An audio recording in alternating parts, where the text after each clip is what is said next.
sekarang ini booming ya 3D printing itu, karena 3D printing itu dibutuhkan ya untuk manufaktur ya. Dalam artian, misalnya contoh kita punya sepeda motor, ya kan? Dan ternyata spare part sepeda motor kita itu sudah nggak diproduksi misalnya, sehingga kita, tapi di sisi lain kita masih ya mungkin masih ingin membuat motor itu jalan, masih pengen atau modifikasi, sehingga part yang tidak diproduksi itu lagi bisa kita cetak dengan 3D printing, misalnya gearnya atau dan lain sebagainya, kita cetak dengan 3D printing, kemudian kita pasang lagi di sepeda motor itu misalnya. Nah, beberapa banyak, salah satu produk 3D printing itu seperti yang digambar ini, dan kacamata yang saya pakai ini juga hasil produk 3D printing. Nah, sebelum kita masuk ke 3D printing, kita masuk dulu yang namanya 3D modeling ya, karena semua basisnya dari 3D modeling. Jadi kita mendesain semua itu dalam bentuk 3D, dan kemudian itu. Bapak Aroji, mohon maaf. Sebelumnya kami ingin tanyakan ke Bapak Ibu, apakah dari Bapak Aroji ketika menyampaikan terlalu cepat? Jika terlalu cepat, Bapak Ibu boleh menyampaikan ya, takutnya nanti terlalu cepat atau kecepatan, atau boleh dibantu pas atau terlalu cepat? Halo, Bapak Ibu. Oke, siap. Terima kasih. Ini agar Bapak Ibu juga nyaman ketika nanti. Ya, monggo Bapak Aroji. Ya, oke. Jadi ya seperti itu ya. 3D printing itu sebuah manufaktur aditif ya, yang saat ini sebetulnya dia tuh ingin mendisrupt teknologi yang udah ada, teknologi molding. Jadi molding itu dia buat negatif dari cetakannya sebuah objek 3D, kemudian dituang apalah, bisa metal, bisa plastik, bisa macam-macam. Nah, cuma kalau 3D printing dia dari nol, kemudian dibuat sehingga membentuk sebuah objek sesuai yang kita desain. Jadi itu terkait ya dengan 3D modeling ya, 3D design dan 3D modeling. Jadi di sini 3D design itu adalah kegiatan, jadi desain itu sendiri adalah kegiatan penyelesaian masalah dan munculkan berbagai alternatif dari penyelesaian itu desain secara umum. Nah, jika kita masukkan ke dalam 3D animasi 3D, kita masukkan dalam istilah konsep 3 dimensi, maka penyelesaian itu berupa perhitungan matematis atau bukan proses matematis dalam bentuk 3 dimensi. Misalnya ya tadi rumah, arsitektur, ya kan? Dia merekayasa dalam bentuk 3D masalah apa sih yang ada dalam rumah misalnya. Atau dalam 3D printing mungkin kita mendesain tadi seperti kacamata saya, bagaimana sih jarak titik fokusnya bagaimana, terus angle mau ditaruh di mana. Nah, itu sebuah proses penyelesaian masalah itu sendiri. Nah, kemudian kita masuk ke 3D modeling. Oke, proses 3D modeling itu pertama dia ada dua tipe. Yang pertama geometri dan sculpt modeling. Jadi kalau geometri kita dari kosong, sebuah lembaran kosong gitu kita bentuk, kan? Bentuk sampai banyak poligon gitu hingga membentuk sebuah objek yang kita inginkan.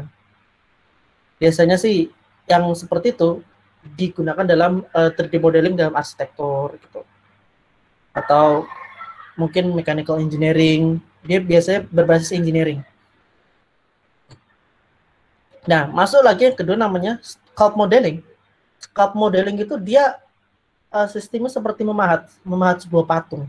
Jadi dia membentuk sebuah objek besar gitu kan, terus dia memahat untuk itu sehingga membentuk sebuah objek detail. Dia bisa jadi ya bentuk objek tertentu ya misalnya kan. Seperti kalau contohnya tuh dalam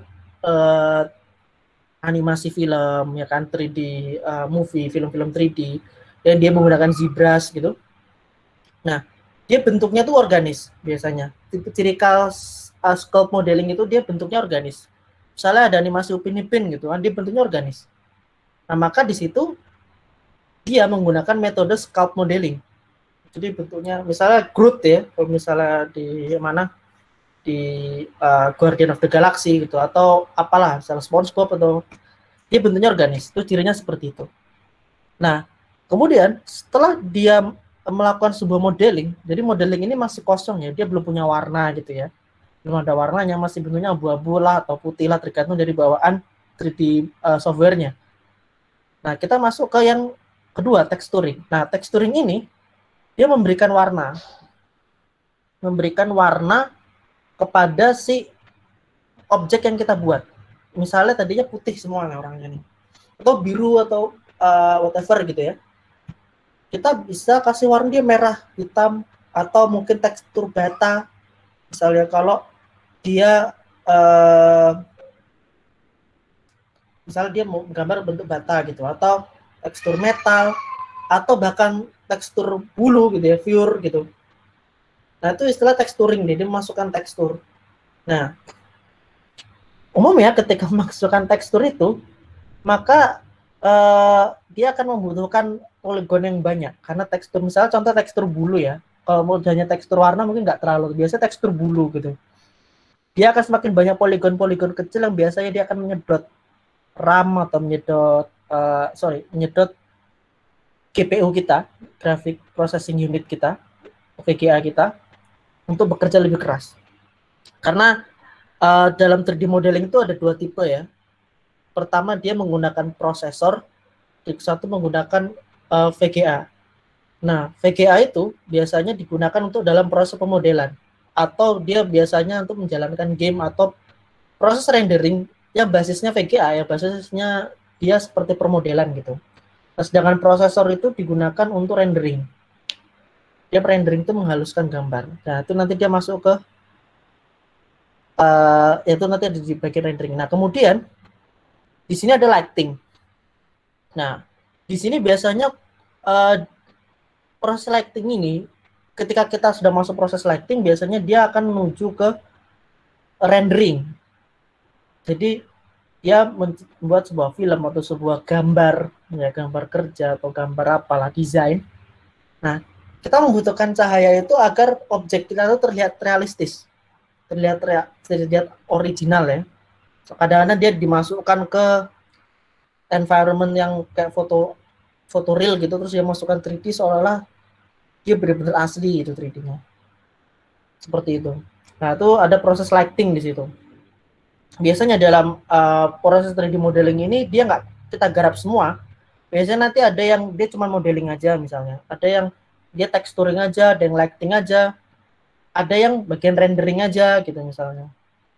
Nah, ini tadi rendering. Nah, di proses rendering ini dia sangat membutuhkan kinerja prosesor, karena terutama rendering bentuk gambar ya. Film pun juga gitu. Dia rendering yang sifatnya hanya rendering gambar per gambar. Tapi ada juga mesin render yang sifatnya poligon, seperti Lumion atau mungkin Keyshot dan lain sebagainya, atau Unreal Engine gitu. Dia sifatnya model ya, poligon, jadi dia membutuhkan kekuatan VGA di situ. Nah, setelah masuk rendering, dia biasanya akan melakukan exporting. Dia akan diekspor dalam bentuk video, dalam bentuk gambar, dan lain sebagainya. Nah, dalam 3D printing, biasanya kita akan umumnya kita akan membypass texturing atau lighting atau rendering biasanya. Texturing pun terkadang masih beberapa masih mencoba, cuma ini masih dalam riset ya. Umumnya yang paling banyak dia texturing, lighting, sama rendering lah. Kalau texturing itu mungkin ada beberapa yang dia mencoba memprint dengan tekstur yang ada di sebuah objek, itu bisa jadi geometri terus texturing dia di print gitu. Dia bisa juga. Yang umumnya lighting sama rendering ini.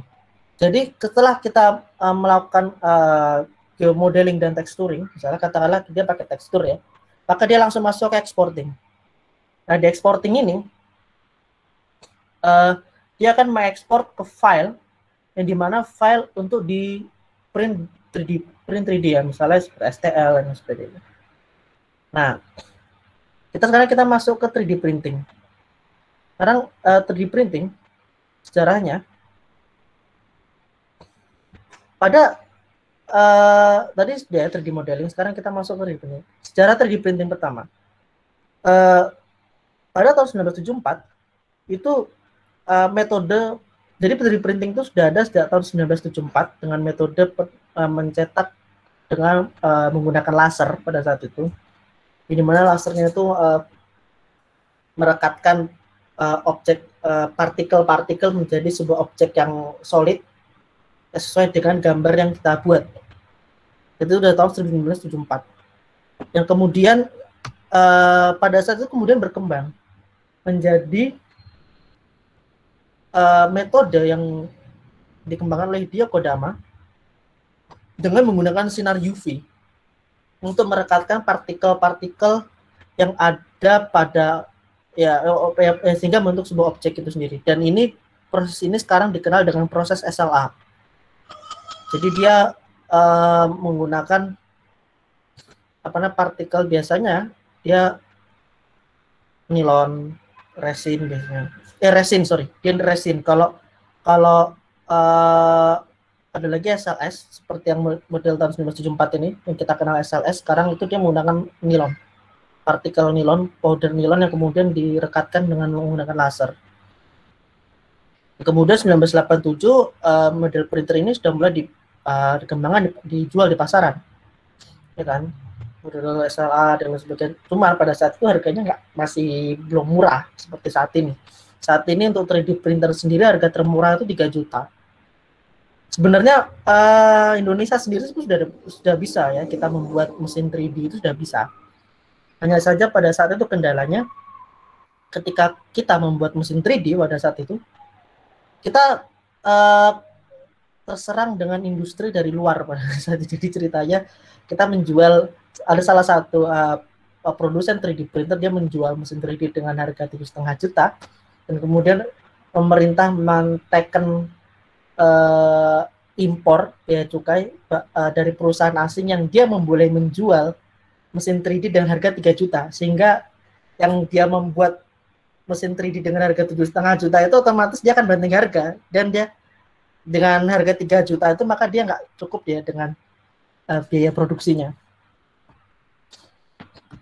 Nah, kemudian saat ini yang ada saat ini sudah mulai berkembang itu sistem FDM, yang dimana FDM ini dia menggunakan termoplastik, ya, pakai material ada termoplastik, polyurethane, termoplastik bla bla bla, ya kan, dia menggunakan plastik yang dipanaskan, ya, material jenis plastik itu, polimer yang dipanaskan, kemudian dia dilekatkan untuk membentuk layer-layer hingga layer tersebut menjadi bentuk objek 3D yang kita butuhkan gitu. Nah, hingga sekarang sistem ini yang banyak dijual. Jadi Bapak Ibu semua, teman-teman, jika mungkin datang ke toko yang atau istilahnya service atau istilahnya jasa printer 3D, umumnya dia menggunakan sistem FDM karena biasanya sistem SLS itu dia cukup banyak ya, terutama sistem SLS dia musuhnya cukup besar ya, sehingga mungkin dia faktor biaya juga, faktor impornya juga, jadi lebih mahal. Nah, itu saja 3D printing. Dan kemudian di sini tadi masuk kita metodenya. Tadi kan kita baru secara umum ya jelaskan terkait metode 3D printing itu sendiri. Nah, 3D printing ini umumnya itu secara umum dia memiliki 3 metode. Meskipun nanti ada yang LOM, ada yang DLP, dan namanya macam-macam, sebetulnya dia turunan dari 3 itu. SLA, SLS, sama FDM. Ya kan? SLA atau stereolithografi, apa namanya, masalah. Agak sulit namanya pengucapannya. Jadi istilahnya yang dia menggunakan sinar UV, stereolithografi, terus SLS sintering laser apa gitu. FDM dia fusion apa gitu istilahnya, namanya agak sulit memang. Nah, di sini akan kita jelaskan. Ya, umumnya dia turunan dari ini. Misalnya selective laser sintering, itu SLS. Selective laser sintering. Jadi dia menggunakan laser. Nah, jadi kalau misalnya DLP ya, DLP itu turunan SLS. Ya kan? Terus ada lagi SLA gitu kan, stereolitografi. itu juga turun dari SLA, atau dia ada macam-macam turunannya. Intinya basicnya seperti itu. Yang saat ini barangkali nanti ada kemudian metode 3D printing yang lain yang akan muncul kemudian hari, mungkin kita nggak tahu. Nah, di sini proses selective laser sintering itu dia menggunakan nah ini mesinnya ya, kita lihat ya, menggunakan mesinnya cukup besar ini, ya kan. Nah, dan dia menggunakan powder atau istilahnya bubuk nilon yang dia dikeraskan dengan menggunakan laser. Nah, sehingga dia membentuk material seperti ini. Dia lebih smooth memang dibanding yang sistem FDM. Karena dia partikel-partikel kecil kemudian dia direkatkan, ya kan? Dan material nilon itu cukup kuat memang. Karena ada beberapa material yang biasa digunakan untuk 3D printing, termasuk material polikarbonat, karbon fiber pun juga ada. Cuman bahkan besi pun, metal pun bisa di print dengan 3D printing gitu loh. Jadi kalau misalnya Bapak Ibu punya nah itu kita lihat ya. Misalnya punya motor gitu, gearnya rusak, di print besi gitu kan. Dia bisa balik lagi gearnya gitu. Nah, dia akan terus dibalik, dia per layer gitu nanti. Nah, dia bubuk itu digaris per layer lagi, per layer lagi, sehingga apa namanya membentuk sebuah model 3D yang kita butuhkan. Nah, seperti ini ya. Jadi dia cartridge-nya itu bubuk. Jadi sampai saat ini belum ada ya printer 3D yang bisa ngeprint langsung warna gitu ya. Kecuali emang bubuknya langsung ada warnanya gitu. Jadi kita harus ngecat sendiri. Nah, setelah dia udah jadi, kita ambil bagian yang ada model 3D-nya, kemudian kita hilangkan support-supportnya.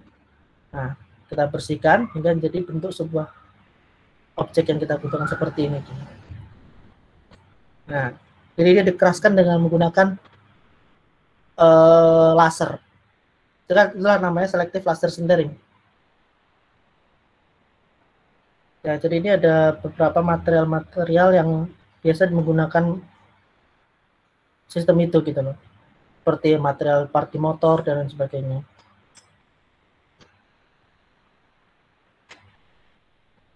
Nah, kemudian di sini kita masuk ke stereolitografi. SLA. Nah, SLA ini dia menggunakan resin sebagai umumnya, menggunakan resin sebagai material cetaknya. Nah, material resin ini termasuk material yang cukup kuat ya, karena ada beberapa produk yang menggunakan material resin. Salah satunya jam G-Shock. Jam G-Shock itu dia menggunakan material resin, kalau saya tidak salah, dia cukup kuat. Cuman ada beberapa resin yang dia tuh nggak wearable, jadi kita harus istilah dengan wearable, kita nggak bisa pakai dia sebagai apa namanya cincin atau sebagai apa, sebagai kacamata misalnya. Sehingga kita perlu mengklasifikasikan si resin itu sendiri. Makanya ada namanya resin medikal. Resin medikal adalah resin yang bisa kita gunakan sebagai dalam kulit kita gitu loh. Nah, dan lain sebagainya. Nah, itu tuh material resin. Dan memang lebih halus dia. Nah, ini kita bisa lihat di sini untuk proses stereolitografi.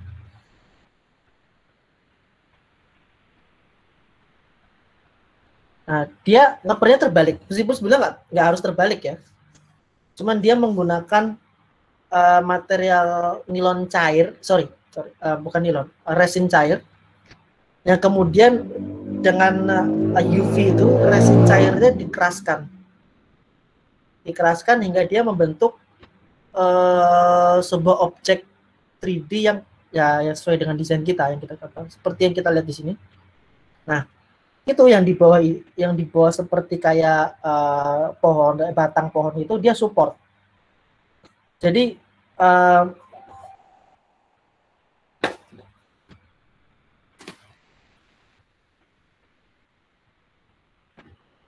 sebentar, saya Bapak Ibu, bagi Bapak Ibu misalkan ada pertanyaan boleh ditulis melalui kolom chat ya, atau boleh nanti disimpan melalui Saat terakhir, melalui fitur raise hand atau angkat tangan, boleh kami persilakan untuk bertanya.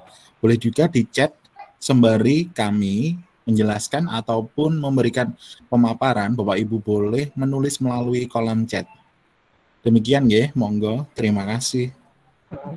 Mohon maaf agak terganggu tadi, ada yang masuk, jadi sini saya harus yang ini juga. Oke, sudah masuk. Selamat datang Bapak Ibu, teman-teman semuanya. Oke, di sini kita akan mulai tadi ya dari stereolitografi, atau saya ulangi dulu dari SLS. Sepertinya dia baru masuk, saya coba ulangi dari SLS atau saya lanjut aja. Jadi kalau dari SLS, diulangi dari SLS atau dia masuk lagi sepertinya. Boleh diulang juga boleh, lanjut juga boleh, Pak. Oke. Oke.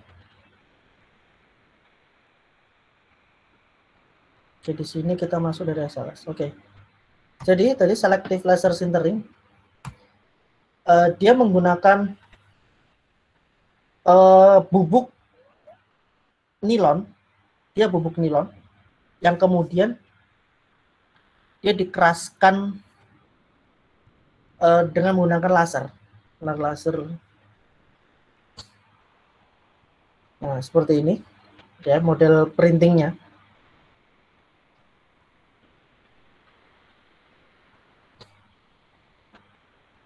Nah, jadi nilon itu material yang cukup kuat ya, dia nggak terlalu, dan dia cukup ringan, dan biasanya dipakai bahkan beberapa dipakai gitu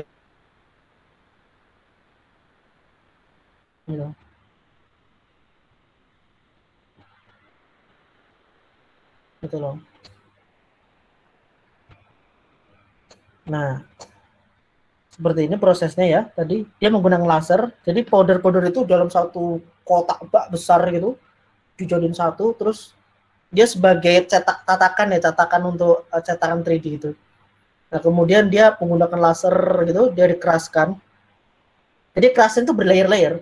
Misalnya bagian sini, terus naik lagi, terus sih sampai bentuk 3D. Sebetulnya hampir sama sih kayak print 2D yang pada umumnya. Cuma kalau print 2D kan dia tetap berlayer-layer, tapi dia ikutin huruf gitu kan. Nggak dia masuk print 2D. Misalnya kita menyetak kertas, menyetak sebuah tulisan atau dan macam-macam. Nah, seperti ini ya. Jadi ntar kalau setelah itu powder nilon yang nggak kepake dibuang karena dia sebagai support. Jadi support itu dia biar menahan si objeknya biar printingnya nggak melembeh jatuh ke bawah gitu lah. Misalnya kita bikin bridge gitu gini kan. Nah, bridge di bawahnya ini kalau nggak dikasih support dan dia bukan material yang bridgingnya bagus, maka dia akan pas di print itu akan kelet gitu, dia akan jatuh ke bawah. Jadi makanya dia ada support, dia buat nahan si bridgingnya si material itu. Nah, kita masuk stereolitografi tadi. Nah, stereolitografi ini dia adalah material nilon cair yang kemudian nggak dibekukan, dikeraskan dengan menggunakan sinar UV. Dulu laser pun sinar, cuman yang ini kan dia sinar UV gitu, hampir sama. Cuma jenis sinarnya berbeda. Nah, yang ini untuk model ini tatakannya dia terbalik, jadi dari atas gitu, dia ngeprintnya ke atas gitu. Meskipun ada juga yang ke bawah gitu, jadi nanti dia turun ke bawah gitu. Sebentar dulu, sepertinya ada yang masuk.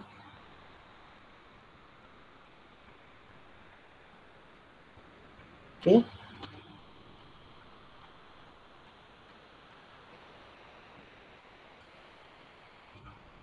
Nah, stereolitografi tadi nilon ya, bukan nilon, resin yang dikeraskan dengan menggunakan sinar UV. Oh maaf, ini tadi terbuka.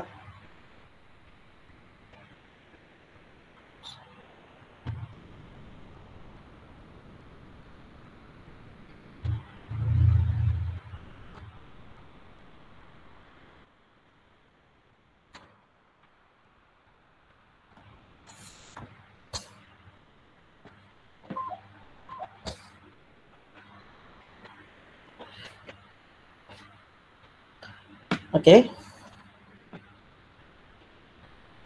Nah, jadi dia dengan menggunakan sinar UV,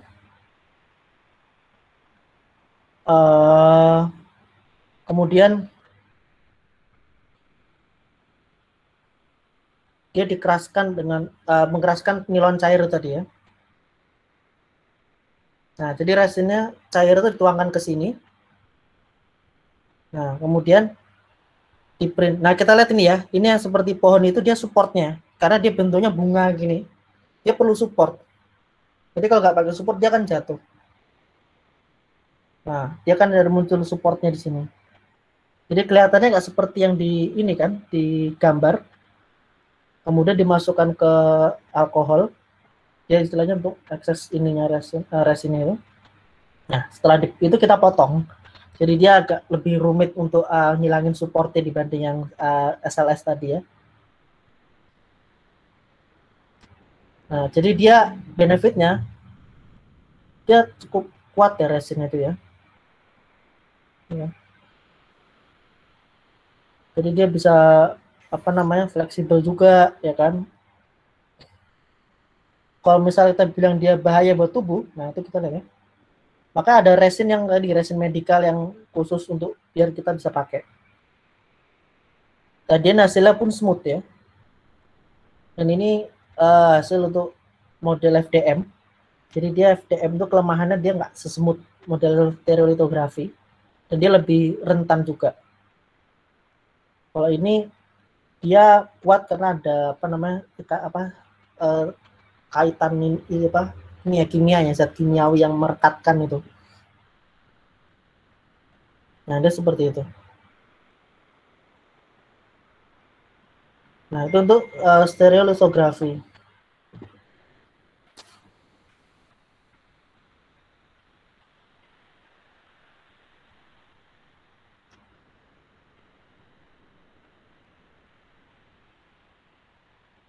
Nah, kemudian kita masuk ke FDM, Fuse Deposition Modeling. Nah, ini kita lihat ya, dia ada tekstur ya di sini ya. Jadi dia ngeprint Groot Junior gitu ya. Jadi dia bertekstur, jadi dia modeling texturing masuk ke 3D printing exporting. Nah, dia modelnya menggunakan filamen ini tadi. Filamen itu termoplastik. Ini umumnya sekarang ada di Indonesia seperti ini. Bahkan kita sendiri bisa buat seperti itu ya. Nah, dia proses 3D printingnya seperti ini. Dia terus di printing sehingga membentuk wujud seperti ini. Cuma kelemahannya tadi, dia ada konturnya jadinya. Karena dia termasuk filamen apa namanya filamen yang modelnya di apa berkontur layer gitu. Nah, kita lihat sini ada konturnya kelihatan ya, gitu lah. Ini karena dia sosok Groot yang pohon gitu, jadi kontur malah justru semakin bagus gitu. Seperti itu. Nah, jadi untuk 3D printing sendiri, tingkat kita bicara ke print itu juga kita bicara namanya resolusi ya. Jadi kalau dalam 3D printing, resolusi itu dilihat dari apa namanya tinta ujung misalnya nipnya dari si printer itu. Jadi kalau semakin printer tuh nipnya tuh semakin kecil, maka resolusinya semakin tinggi. Ini untuk metode FDM ya. Tapi kalau seandainya metode SLS, dia nggak pakai nip gitu ya, dia pakai laser. Jadi dia tetap akan resolusi tinggi gitu. Nah, kemudian di sini kita masuk ke proses dalam sebuah desain sebuah model ya. Yang pertama itu kita buat sketsa dulu seperti ini contohnya. Ya kan, ini sebuah sketsa misalnya kita mau bikin blower atau apalah. Ya kan? Untuk tujuannya apa sih kita bikin sketsa ini? Bikin sketsa ini tujuannya biar di sini kita terkonsep gitu, kita mau bikin apa gitu. Kita nggak cuma sekedar bikin kotak kan gitu. Otomatis kita butuh sesuatu yang misal karabiner gitu ya kan. Kita bikin karabiner itu sesuatu yang akan kita pakai gitu, part. Karabiner itu gimana sih yang kira-kira kuat gitu, dengan perhitungan secara fisika dan lain sebagainya, sehingga perlu kita konsep, kita gambar. Seperti ini contohnya kan. Nah, di sini ada ininya gini, gripnya ada apanya misalnya. Seperti itu, sketsa dulu. Dan kemudian kita masuk ke pembuatan 3D-nya. Setelah dari sketsa itu baru kita masuk ke 3D model. Jadi untuk 3D modelnya pertama ada metode tracing. Jadi tracing itu misalnya sampai gambar gitu, terus gambar itu kita tracing. Ini kan kita tracing sehingga membentuk sebuah objek 3D. Jadi kita ikutin itu seperti kita ngeblat. Itu juga bisa, atau ya kita sebagai referensi gambar itu misalnya. Seperti ini belum contoh cepat ya misalnya. Sebagai referensi gitu. Oh ini seperti ini, kira-kira miripnya seperti ini ya, dibuat referensi misalnya. Gambar itu sebagai referensi. Jadi dia sudah sculpting ya. Atau geometry modeling itu sama juga. Jadi buat dari nol.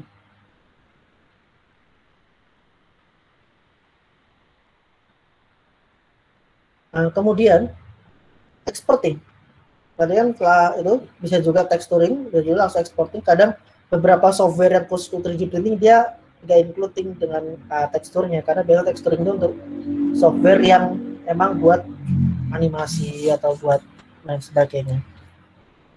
Bahkan kalau dari SketchUp pun dia teksturingnya nanti di Lumion misalnya. Dia nggak ada basic texturing, cuman itu akan memperlambat kinerja komputer kita. Nah, kemudian kita ekspor dengan format STL. Jadi ya dia bisa di slice gitu kan untuk proses 3D printing. Dan beberapa software bisa seperti Blender dan sebagainya, Shaper 3D itu bisa. Bahkan kalau ada beberapa software yang dia butuh plugin, bahkan dia mungkin nggak ada, jadi dia butuh plugin untuk ekspor ke STL. Salah satu SketchUp 2017 berapa gitu. Kalau ini yang 2020 mungkin udah bisa ya. Saya kurang tahu kalau yang 2020. Biasanya pakai SolidWorks gitu juga bisa. Ya untuk untuk proses exporting itu. Nah, langsung kita masuk ke 3D print view di sini. Yap, ini adalah salah satu software sebetulnya. Sebetulnya untuk 3D print view ini softwarenya biasanya sih bawaan printernya. Umumnya, meskipun ada yang ternyata free di sini. Jadi saya kemarin sempat menemukan juga ada software yang free. Sebetulnya ini juga bawaannya printer gitu, namanya Ultimaker, nama perusahaan printernya. Tapi dia nggak menjual, istilahnya memberikan software ya secara cuma-cuma. Kayak misalnya drivernya lah kasarannya gitu loh. Misalnya kita punya printer Canon gitu, dia ada drivernya untuk melihat gimana sih nanti ini di print gitu. Umumnya kalau untuk printer 2D kan dia langsung ada bawaan, misalnya dari Microsoft gitu ya, ada bawaan dari Microsoft. Tapi kalau untuk 3D enggak. Jadi di sini kita fungsinya 3D print view ini, kita ini menentukan misalnya, ini nih objek kita tuh mau strukturnya gimana, mau berapa persen kah strukturnya, mau 20% kah, 60% kah, atau 100% kah? Karena semakin solid ya otomatis dia satu semakin lama dan dia masih semakin kuat gitu. Terus untuk konteks ini FDM ya, dia model FDM. Karena di Indonesia ini jarang ada model pakai SLA atau SLS gitu ya, karena mungkin harganya juga mahal. Jadi kekurangan kita ini memang kadang ada part yang memang kita tuh nggak jual, seperti kayak baut gitu aja ya, baut kecil gitu aja kita harus impor dari Cina gitu loh. Jadi ya itu saya nggak tahu ya sebetulnya ya, bukannya kita nggak bisa buat, mungkin kita butuh dukungan kali, saya kita kurang tahu. Nah, seperti ini salah satunya. Jadi FDM ini paling banyak dipakai karena pertama harganya terjangkau, dan softwarenya ini juga ada yang gratis untuk ngecek aja. Meskipun nanti bisa aja ada printer yang dia nggak support gitu, istilahnya ya sampai harus ngikutin. Misalnya saya pengen beli printernya Markforged gitu ya, beli printer Markforged sehingga dia pakai softwarenya dia sendiri Markforged ya, otomatis sampai harus menyesuaikan dengan softwarenya, settingannya dia. Karena dia nanti juga harus disetting berdasarkan printernya. Nah, di sini kita setting misalnya, oh nih kita mau 70%, 80%. Tuh. Atau ketebalan nipnya untuk print itu mau 0,1, jadi resolusi tinggi. Ini untuk FDM. Nah, itu di sini nanti settingnya. Nah, kemudian di sini kita masuk material. Oke. Material ini ada beberapa material yang sebetulnya bisa digunakan untuk print 3D. Metal bisa, titanium juga bisa, gitu loh, banyak. Cuman plastik ya, yang bersifat plastik atau fleksibel gitu. Seperti salah satu di sini. Ada ABS, yang umum di Indonesia itu ABS, PLA, PETG, dia umum di Indonesia. PLA itu plastik ya, polyethylene acid, itu plastik ini. Ya seperti pada plastik sebelumnya. PETG itu kayak material yang dipakai di botol aqua itu ya. Itu PETG dia. Terus ABS ya di spakbor motor bagian depan. Ada juga yang material dibuat dia hanya untuk support seperti hips ini ya. Dia cuma support. Kita lihat di sini yang kelihatan dia yang hijau ini di sebelah kanan ini. Ya, kalau misalnya Bapak Ibu bisa melihat sini.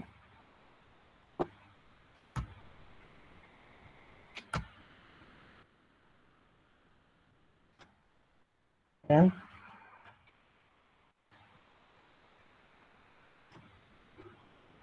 Jadi yang hijau ini dia hanya sebagai support. Misalnya kita bikin kayak rantai gitu. Nah, jadi dia kalau bikin begini, nah, supportnya dihilangin dia baru dia bisa goyang-goyang gitu.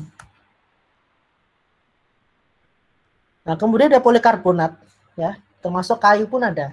Nah, cuma di sini kayu jangan kita identik kayu gitu ya. Jadi ini serbuk kayu sebetulnya yang dicampur dengan termoplastik itu sendiri. Jadi termoplastik ini dia digabung dengan serbuk kayu, dan ketika dia di print dia memiliki aroma dan tekstur seperti kayu. Itu kelebihan itu. Dia punya kelemahan ya teman seperti kayu. Dia cepat rusak dan lain sebagainya. Ya istilahnya kayak kayu lah, gampang. Material kayu apalagi dia yang tipis kecil gitu kan. Kayak seperti kayu. Ada juga metal gitu kan, baja dan sebagainya. Nah, seperti PVA ini, nah ini dia hanya sebagai support gitu loh. Ya, jadi dia bedanya kalau tadi dia harus air apa namanya? Air khusus ya, semacam yang dia semacam alkohol atau apa gitu, dia untuk ngilangin si sport ini yang HIPS itu. Nah, kalau ini dia cukup air aja.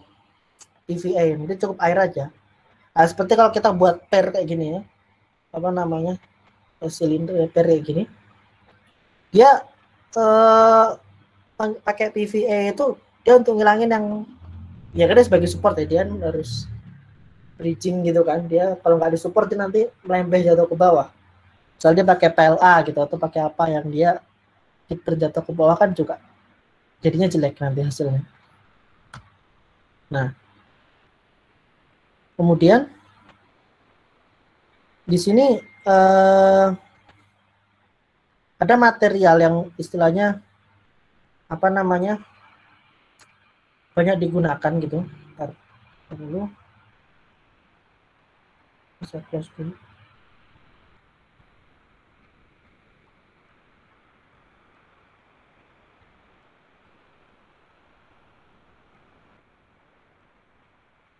Oke.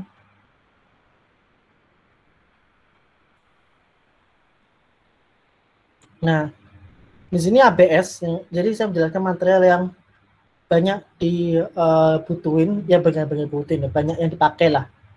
ABS salah satunya. Jadi ABS itu punya kelebihan ya low cost ya, jadi paling enggak 1 gram umumnya 3.500, 1 gram per gram. Jadi tergantung seberapa besar, seberapa berat objek yang kita buat, maka dia akan semakin mahal. Terus dia punya daya tahan impact yang bagus dibanding plastik. Ya plastik itu dia daya tahan statis yang bagus. Jadi misalnya kalau dia Jadi ada bahan ya, ada plastik misalnya gitu. Terus kita timpa gitu. Nah, ini plastiknya lebih tahan sebenarnya, lebih tahan dibanding ABS. Tapi kalau dia kena teng gitu, kena impact, ya misalnya kena pukul, jatuh gitu, dia lebih rentan.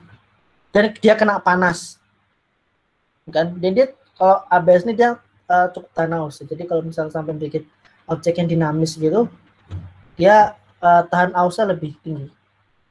Dan kemudian kekurangannya dia membutuhkan panas yang tinggi, baik pada filamennya, termasuk pada lingkungan printer. Maka printer ABS itu dia harus ditutup dalam sebuah ruangan untuk membuat environmentalnya itu juga panas gitu loh. Jadi kalau sampai pakai FDM kebuka gitu, di print ABS, ya otomatis dia akan nggak akan selengket kalau Bapak Ibu ngeprint dengan material plastik. Atau mungkin TPO termoplastik polyurethane gitu misalnya. Nah, jadi dia butuh ditutup supaya dia agar panasnya itu nggak keluar. Jadi panasnya tetap stay di dalam, dengan environmental panas, bednya itu juga panas, ya kan? Terus nozzle juga panas, gitu loh. Jadi dia benar panas gimana. Kedua kekurangannya dia menimbulkan bau. Jadi kalau ngeprint ABS diharapkan pintu kamarnya dibuka ya karena bau dia. Dan terkadang material pun menyusut lemah nih. Jadi misalnya kita bikin 5 meter, misalnya 5 mili gitu, kadang 5 jadi 4,5 atau 4, sekian gitu nih. Jadi menyusut. Nah, jadi itu bednya itu dia butuh suhu 95 sampai 140. Bednya itu tatakannya ya. Extrudernya dia harus panas sampai 220 sampai 250. Jadi bayangkan kalau Bapak Ibu ngeprint material logam, maka dia suhunya sampai 1000. Itulah kenapa biasa material logam itu nggak pakai printingnya, metodenya nggak pakai FDM, dia pakainya SLS atau SLA gitu. Dia menggunakan sinar gitu ya. Lebih tepatnya SLS laser kan, panas dia laser. Jadi dia dipanggang dengan suhu sekian gitu. Atau dia tetap FDM, tapi nanti setelah selesai di printing dia dimasukkan ke satu kayak semacam chamber gitu yang dimana di situ dipanasin, dihilangin kayak semacam material pelapisnya. Jadi material pelapisnya dihilangin sehingga ya dengan suhu yang tinggi, misalnya 200 sampai mungkin 1000 berapa suhu leleh dari metal itu sendiri. Jadi untuk part cooling dia nggak perlu ya. Beda kalau material plastik, karena plastik itu dia kalau dia karena cepat panas, jadi dia juga harus cepat didinginin. Kalau enggak ya meleleh. Makanya bayangkan kalau misalnya nih ya contoh, saya pakai kacamata ini material ABS, misalnya saya pakai material plastik gitu, terus saya jalan ke sebuah daerah yang suhunya bisa sampai 40 derajat. Nah itu biasanya ngefek misalnya kacamata saya jadi ntar makin meleleh gini, jaga bengkok dan lain sebagainya, karena material plastik itu tadi nggak tahan panas. Cuman dia kelebihannya low cost. Satu, dia cukup keras karena tadi baliknya kelebihan dia kalau statis ya, misalnya untuk nahan gitu, sekedar untuk nahan dia kuat plastik ya. Tapi kalau impact dia nggak kuat. Terus dimensi printnya akurat karena dia gampang dipanasin kan. Emang ya tahan lama. Plastik itu kan kita bisa lihat kalau sampah plastik itu kan baru bisa didaur ulang mungkin berapa 20 tahun, berapa ratus tahun kemudian gitu. Dia bukti berplastik itu tahan lama. Nah tadi kekurangan tidak tahan panas, tidak cocok di luar ruangan ya seperti saya jelaskan tadi, sampai pakai bar dari plastik gitu ya. Terus jalan ke daerah yang nggak salah Semarang gitu misalnya ya, yang di daerah kota lama itu panas tuh ya. Nah itu nanti efeknya kacamata, misalnya kacamata ya, kalau saya pakai kacamata dari plastik itu bahan materialnya, dia akan bending gitu, dia itu akan bengkok atau dan sebagainya karena dia panas. Kedua dia nggak tahan impact. Jadi beda kalau kekuatan statis sama kekuatan impact tuh beda ujinya. Kalau kekuatan impact dia misal diuji teng gitu dia kuat. Kalau kekuatan statis dia biasanya diuji untuk nahan. Uji itu biasa ditarik dia nanti. Itu seberapa kuat ya. Nah tadi membutuhkan dingin karena dia cepat meleleh. Jadi ketika di print itu karena dia cepat meleleh, maka dia harus pakai cooling gitu loh. Bayangin aja, di beta cukup 45 derajat kok. Ya kan, 45 derajat itu suhu, itu paling suhu Timur Tengah lah 45 derajat tuh. Timur Tengah aja bisa sampai 50 katanya kalau panas, seperti Arab Saudi itu misalnya. Ya kan? Temperatur itu ya 190 temperatur extrudernya. Ya kan? Beda kalau ABS itu 220.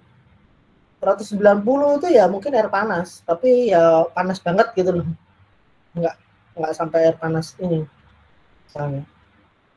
Itulah kenapa dia akhirnya butuh cooling.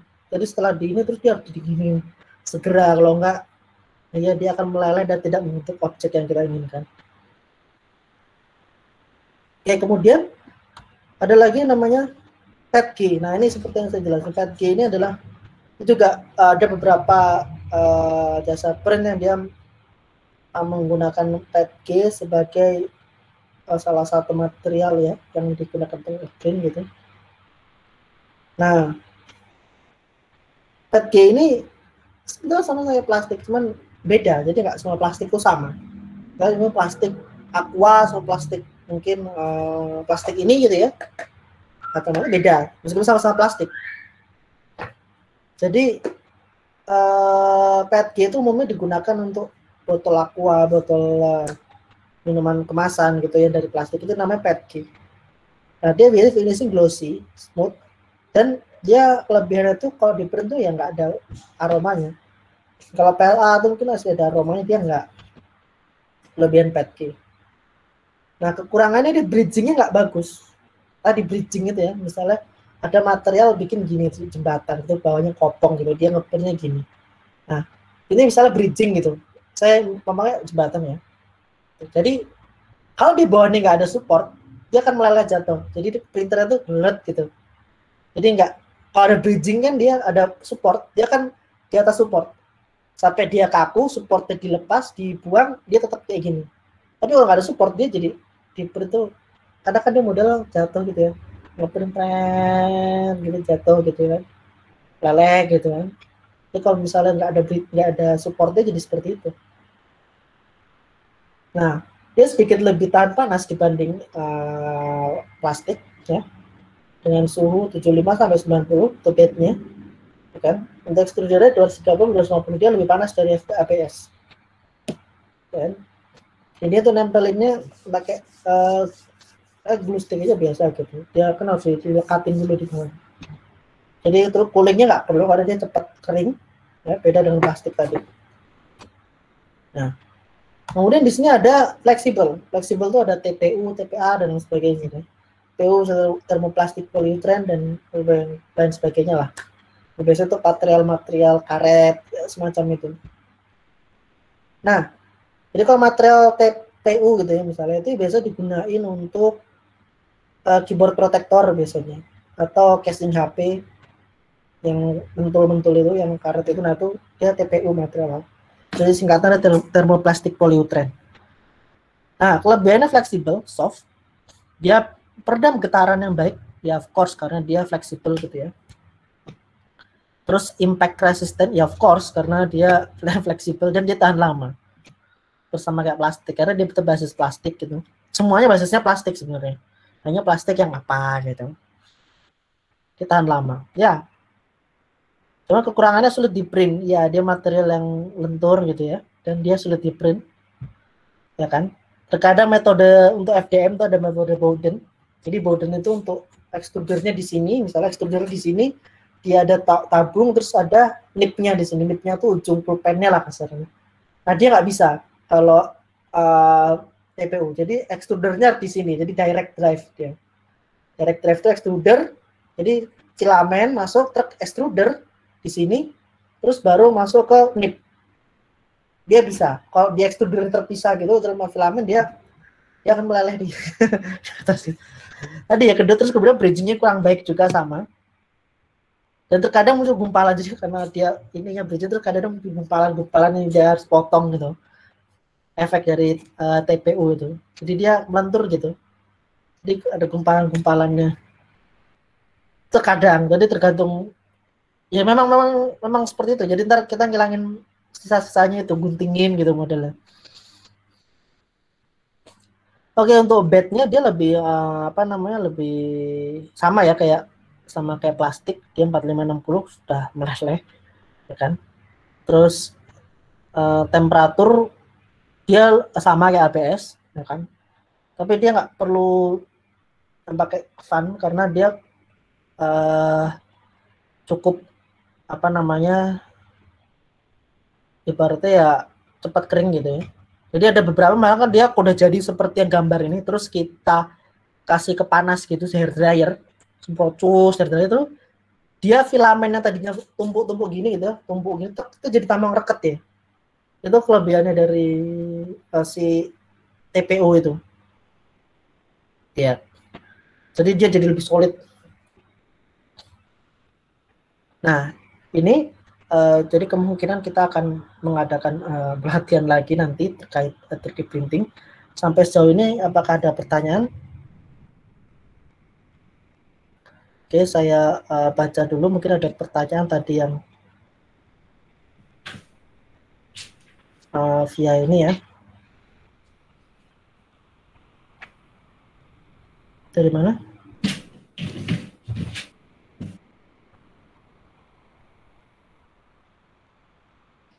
Saya belum nemu ya yang bisa SLS ya, karena setelah kita lihat tadi mesin SLS itu gede ya. Jadi ini dari pertanyaan dari Ibu Rohmi ya, Ibu Rohmi atau Bapak? Ibu Rohmi ini sepertinya ya. Jadi SLS itu mesinnya cukup besar ya. Biasanya tuh dia digunakan, mungkin bisa jadi untuk ngeprint yang istilahnya material yang dia nggak umum gitu. Misalnya ya carbon fiber gitu misalnya kan, atau dan lain sebagainya. Dia metodenya beda. Jadi mungkin ada, tapi dia bisa jadi orang yang kaya banget atau perusahaan. Gitu. Jadi memang harus kita tanya langsung, misalnya saya punya jasa printing ini, metodenya apa? FDM ya, podo wae gitu. Terus dia bilang saya mau bisa ngeprint apa namanya, carbon fiber, tapi metodenya FDM. Jadi ya kurang piye gitu. saya ngeprint apa metodenya, saya bisa misalnya ngeprint carbon fiber gitu, metodenya SLS. Wah, oke lah. Bening dan lentur sekiranya. Resin tuh ada yang bening juga, ada yang ada jenis, jadi resin tuh banyak ya, ada resin medikal, ada resin tough tadi ya, yang dia dipukul pakai palu dia kuat ya. Contohnya resin tough itu yang dipakai di jam G-Shock gitu ya, dia resin jenis tough itu. Bahkan tahu kan, kita tahu semua ya kualitas jam G-Shock itu seperti apa ya, jatuh apa kemana itu. Nah, itu material resin seperti itu.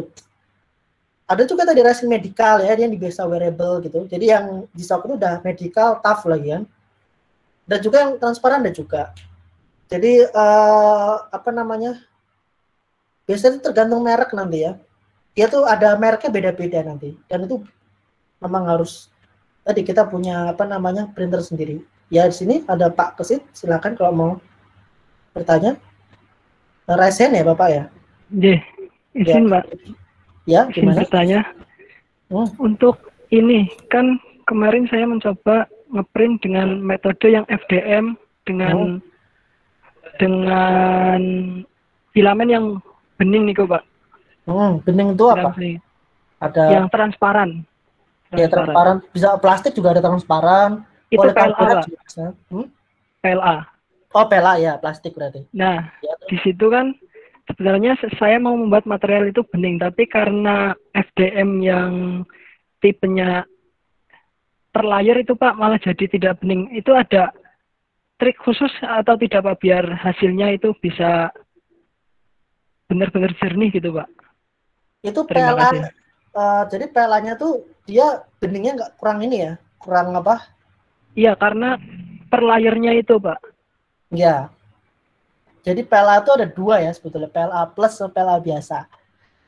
Nah bedanya PLA biasa, dia kalau ditarik, PLA biasa itu tadi ya, dia kalau ditarik, teng langsung patah.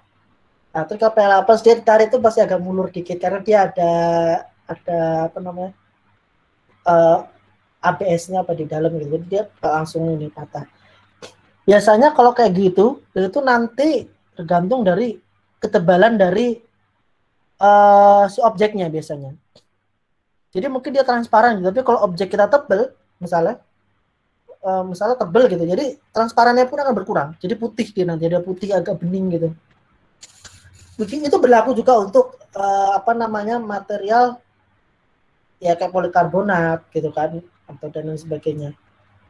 Bahkan tadi resin yang dicetak dengan stereolitografi itu juga dia baru transparan itu ketika dia tipis gitu. Tapi kalau enggak, transparannya pun juga masih ada ya karena tadi sifat FDM gitu ya.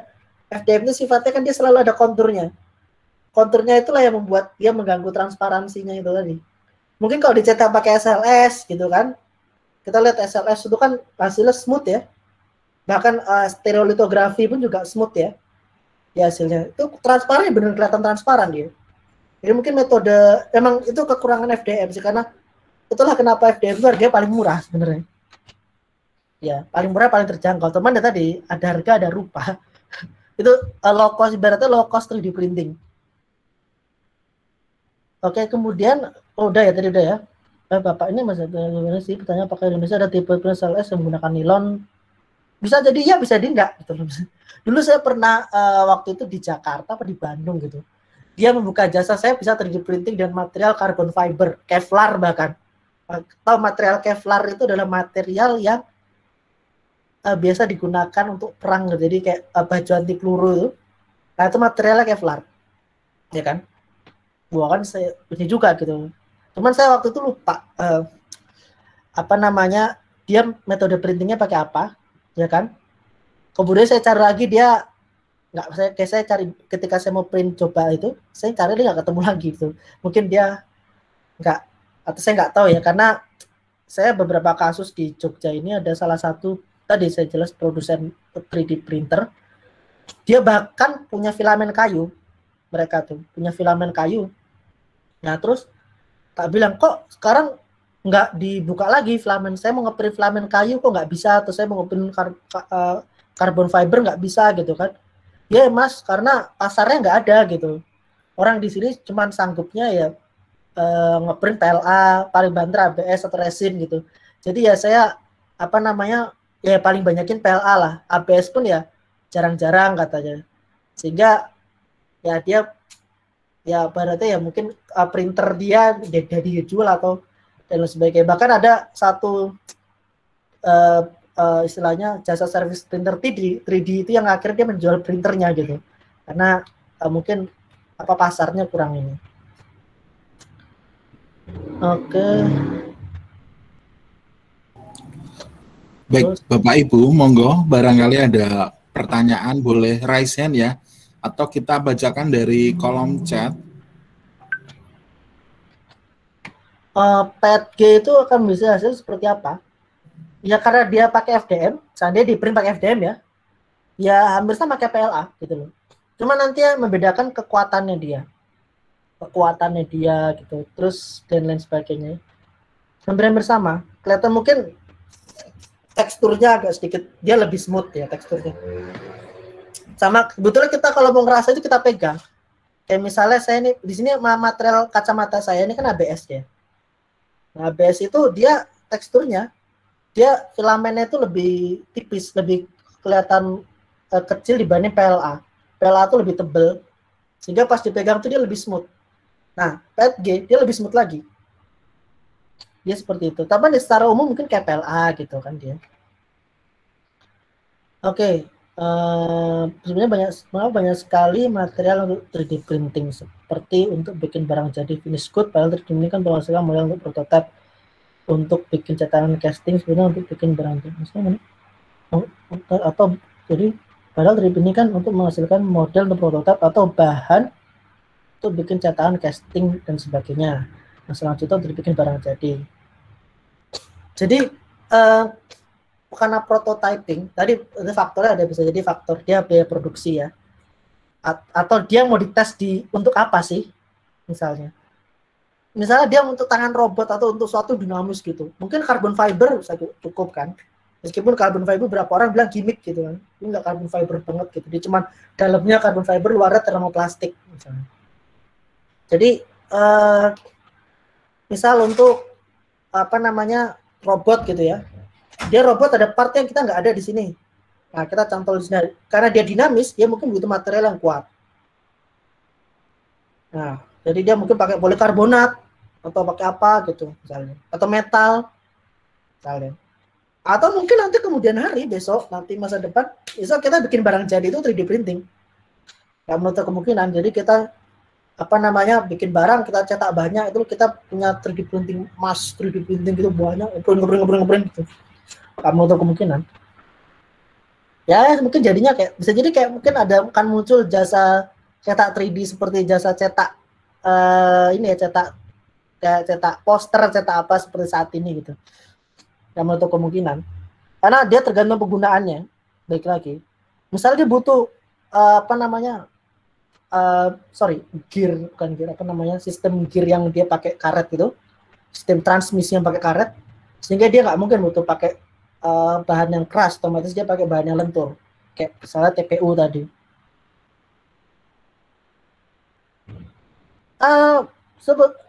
Banyak yang 3D yang kecil paling simple. Tapi kalau yang paling murah itu kemarin kira-kira apa gitu, saya dari saya ditunjukin itu 3,5 juta. 3,5 juta lah. Ada banyak merek 3D printer tuh. Ada merek Markforged, Ultimaker, ada macam-macam gitu. Yang mereknya Razor, saya lupa namanya. Kemarin saya lihat itu, saya ditunjukin harganya 3,5 juta. Ya itu dia dibukaan. Jadi kalau dia bukaan, ya nggak bisa buat ngeprint ABS kecuali ditutup. Kita bikin tutupnya sendiri atau whatever. Itu Pak, yang 3,5 juta itu bisa ngeprint 3D printing yang ketebalannya berapa Pak? Maksimal 0,5 apa gitu, 0,2, 0,2 maksimal 0,5. Tapi 0,5 tuh nanti dia nggak presisi nanti. 0,1, 0,2. Jadi kalau dalam 3D printing itu biasanya kalau kita ngeprint kecil, misalnya 0,1 ya ketebalannya, dia presisi. Cuman secara struktur dia nggak lebih kuat dari 0,2. Sehingga kita harus dalamnya itu harus kita fill, jadi fill 100% atau fill minimal 80%. Nah kalau yang 2 mili dia lebih kuat. Jadi ibaratnya kalau kita kerek yang ibaratnya satu batang ini 1 mili sama satu batang 2 mili kan lebih gampang dipatennya 1 mili gitu. Saya mau pakai Razer apa gitu, nanti kapan-kapan kemarin saya lihat barangnya datang kok, itu saya waktu data saya ngeprint apa kacamata saya, kan saya ngeprint satu lagi ya, yang satu ini yang apa buat kacamata yang satu lagi. Saya ditunjukin gitu. Cuman yang masih udah kebuka buatan Cina. Kecil kok itu cuman ya segini nih paling lah ya. Segini kecil. Bisa lah taruh rumah gitu. Apa nama tipenya Bapak? Dia FDM dia. Dia FDM tapi. Tipe Razer apa Razor mereknya itu lupa sih, dari Cina. Terus pakai material filament 3D yang paling mudah dapatnya PLA. PLA itu paling murah biasa dari ngeprint aja kita 2.500 atau paling mahal 3.000 biasanya. Ada beberapa yang gini. Kalau misalnya resolusi tinggi, jadi ada satu jasa service 3D print di Jogja loh Mas, ya. Jadi saya ada 2 waktu itu. Yang teman saya satu ada lagi. Yang satu ini. Jadi kalau misalnya Mas mau resolusi full tinggi, high resolution, maka harganya 2 kali lipat. Gitu loh. Ya, tapi 2 kali lipatnya PLA sama 2 kali lipatnya ABS ya. Kalau ABS ya 3.500, ya PLA ya mungkin 2.500 ya gitulah. Lebih murah itu paling murah PLA. Dan paling gampang didapat. Tempat bisa mencetak PETG bening dan lentur. PETG itu umumnya nggak selentur TPU ya.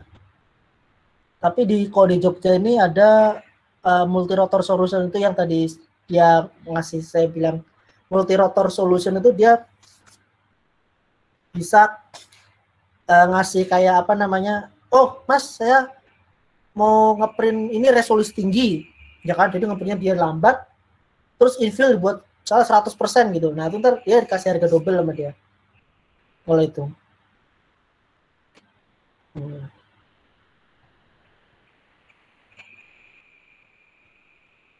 Oke. Terus jadi sama kayak PLA, kalau mau bening dan lentur ya pakai TPU. TPU ada yang bening.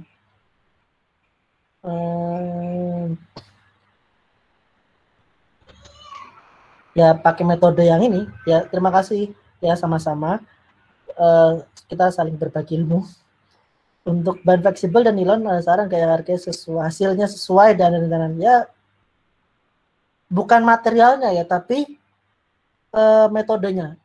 Karena material pun banyak buat material 3D. Bahkan material khusus medical tuh ada PLA medical. Jadi dia material yang dirancang untuk medis itu ada. Jadi itu tuh ada namanya salah satu perusahaannya dia memproduksi khusus material filamen gitu. Jadi filamen medis. Saya lupa namanya. Biasanya jadi filamennya ini itu tuh punya sifat antibakteri dan antivirus gitu. Jadi misalnya kita bikin masker dari itu, ya bisa nganti virus corona itu bisa nggak masuk lah dengan material jenis itu gitu. Tapi saya lupa namanya, saya pernah lihat. Tapi untuk ini lebih cepat metodenya. Kalau mau nilon ya pakai SLS gitu. Kalau mau hasilnya akurat ya, benar akurat atau pakai tadi stereolitografi juga bisa SLA itu juga. Tapi lebih besarnya SLS. Karena SLS memang untuk nilon.